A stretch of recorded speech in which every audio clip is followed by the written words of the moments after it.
Дали што? Малце не чудно вржење.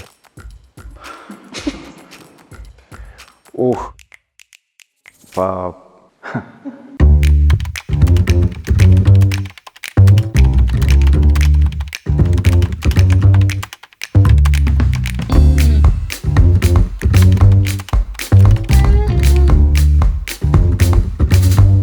Како балансираш помеѓу работа и семејство?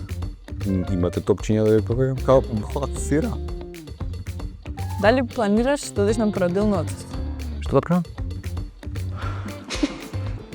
Дали сметаш дека можеш да се носиш со лидерска позиција покрај обврските дома?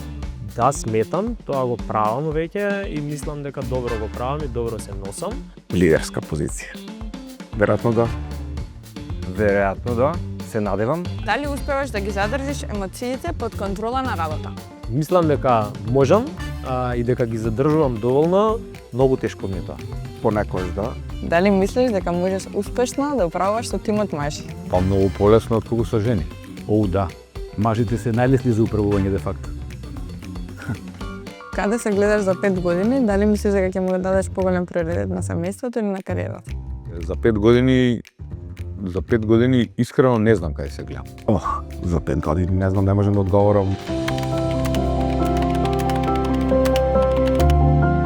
Само во Македонија тоа е некако као смешно мажот да земе породилно. Искрено би сакал да создадам еквилибриум тука. Сакам да бидат застапени и жени и мажи. Со дами, господи, девојки кога сум работел во животот, секогаш има некоја поубава емоција, еклектичност од емоции. Некако доаѓа природно дека мажите и жените треба еднакво да гризат и да се синхронизираат во работите што ги прават. Да не биде она дека ова што предмалку го кажав. Жените се попедантни и работат, мажите се похрабри и повеќе зборат.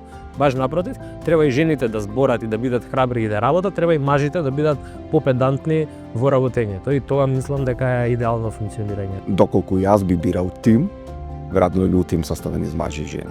Понекогаш семејството работи со мене заедно и го носам на работа тука во срцето, по секогаш кога имаме мешани тимови, барем да имаме една или две жени или да се пола, секогаш е по-оперативно. Дури кога управуваме само со тим од жени, а имаме еден маж или двајца доминантности жени, тогаш е по-продуктивно. Како се справуваш со тоа што твојата сопруга има исто така напорна кариера?